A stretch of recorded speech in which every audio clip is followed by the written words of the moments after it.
Hello and welcome to the Out of Bounds Sports Podcast. I'm your host Corey Harrison, alongside of Big Baby Jonathan from the Big Baby Jonathan Sports Podcast. How you doing, man? Doing good, man. Thanks for having me on once again. So let's just hop right into it. NBA season's in jeopardy. The players met. There was about 80 plus NBA players meeting tonight, discussing the potential of sitting out if the season does restart. Um, I guess just hopping right into it. What are your thoughts on this um, new revelation that's going on at the NBA right now? It's not surprising because certain players don't want to play because of what's going on around the world, which is understandable. You know what I mean? So if the NBA gets canceled, I understand. So we've had several different shows, from the fan standpoint. A lot of us, were really excited about the potential restart of the NBA season. We've talked about it. We've talked about how things are going to look. We've had several different podcasts getting ready for a reboot. We had a date. We had a place. Um, but we missed the. I guess we missed the mark when it comes to how the players were feeling about it. Mm-hmm. We was merely speaking from our fandom standpoint, Mm-hmm. but we never examined the actual players that was going to be into that situation and how they were feeling. And so, I'm conflicted. I'm conflicted. I don't know how you're feeling right now about it, but I'm kind of like, I want to see NBA basketball, but I want the players to be safe. I want them to feel comfortable there. But then another thing too, it did come up that some of them feel like it's not the right time dealing, right now, especially with what's going on with socially, with the social injustice movement. So how do you feel about that? I get it. Why players don't want to play. I get that. And if they don't have to play, But the NBA came out with an agreement. If certain players don't want to play in Orlando, then you won't get fined or suspended. That's why they have that two roster spot. Let's say two players don't want to come play. I guess you could pick up two other players in free agency. So I'm kind of confused. I guess I mean I did hear it briefly about this some players sitting out. So are they waiting on the players to respond? Could the season could be halted if they don't have enough players to play? Like what would that look like? What was that? Can you repeat that and cut out? So what would that look like? Some of the players are not willing to suit up. Mm-hmm. Are the is the NBA moving forward with the date and the place, or could this potentially end the season? As of right now, I have a feeling it will be. And just by Kyrie talk, he had 80 plus people on call tonight, and they voiced their opinion about some players don't want to return to play in Orlando. You know what I mean? Now, we've had several different shows, and we've been kind of like ramping up our talks and Mm-hmm. kind of excited about it. But now, like I said, it's really um, making me think that it might be in the NBA's best interest to listen to their players because they're the ones that's going to have to play in this climate. Yeah, I totally agree. They got to listen to the players, and if Am Sabor feels like he needs to cancel it, then it'll get canceled. You know what I mean? So we did get a message in our message thread that says we have to do whatever it takes for the Lakers to win championship this season for Kobe.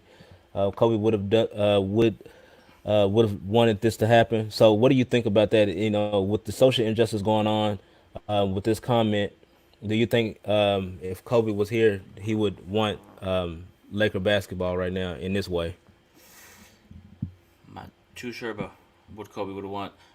You know, I think that players should do what's best for them. If they don't want to play, if nobody wants to play, they don't have to play.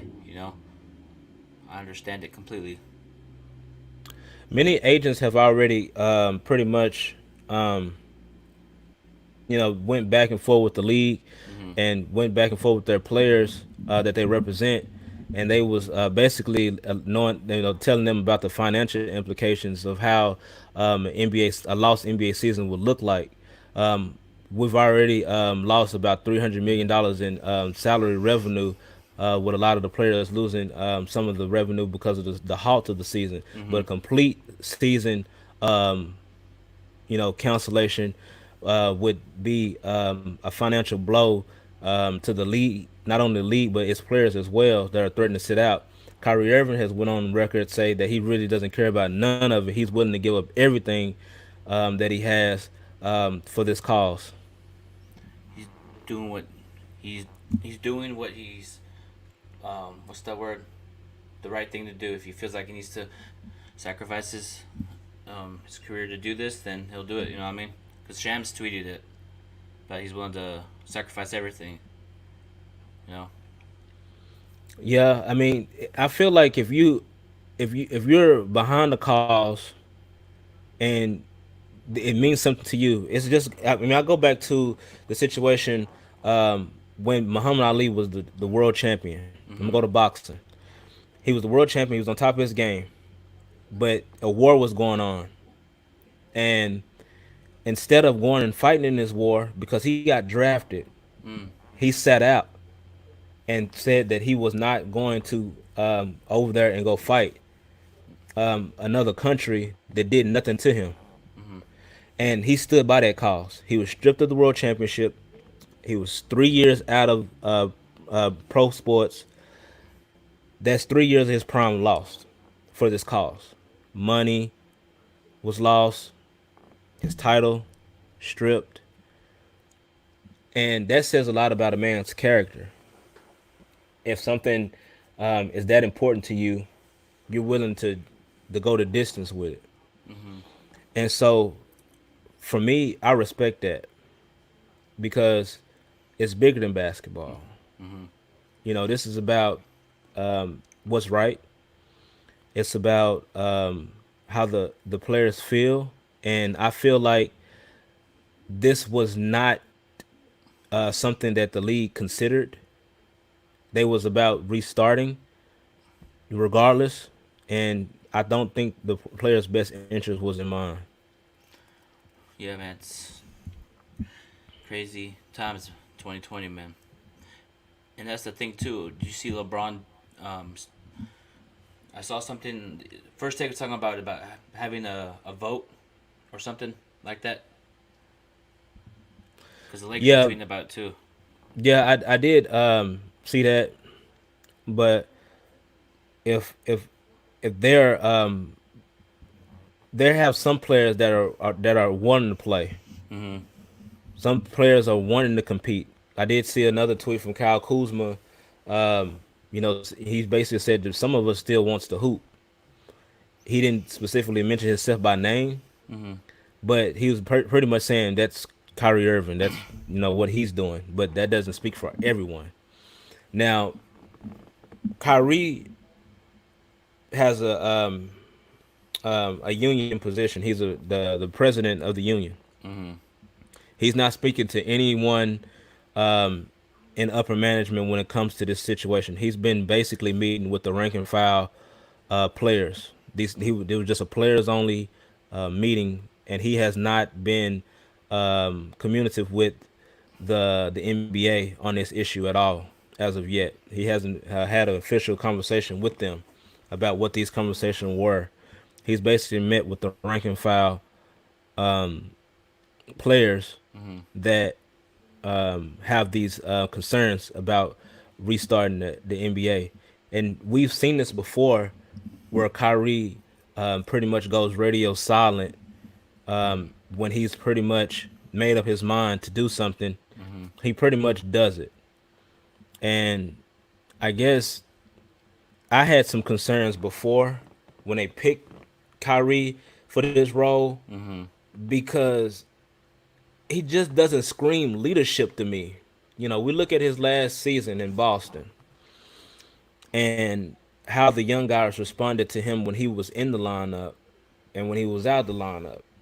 It was a total different team when he was in the lineup, but it was an even better team when he's out of it. The ball moved a little bit more influently. Scoring was better. Guys were getting more involved in the offense. It wasn't that ISO ball that we was accustomed to seeing. And they got deep in the playoffs against the Cleveland Cavaliers. They took them to Game 7 before they went on to win. Meet the Golden State Warriors in that year's championship. Yeah, I don't man. see him being as a leader. Yeah, I don't.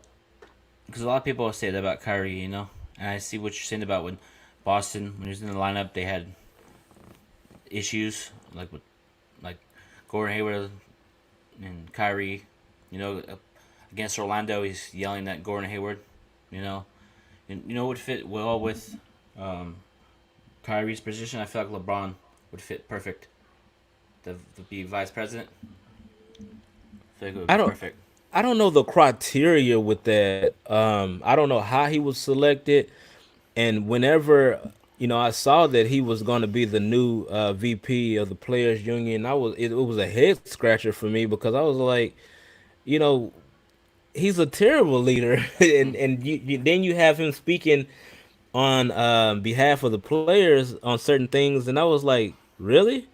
I mean, like I'm not sure what I mean. I don't know if LeBron never wanted it. I do think, like you said, I've had my issues before with LeBron. Once he puts that Laker uniform on, it was I mean everything Yeah, went yeah. to bed. Like we talked about that before, Hmm. but I thought that I think that he would have been a great voice in those talks and and speaking for the players because of his influence and his respect around the league. But Kyrie, I mean, I'm kind of, like I said, I'm conflicted because I think that what Kyrie has said, this cause is important to him. It's important to a lot of people, Hmm. and he's threatened to basically give it all up for this cause, and I respect that. Yeah.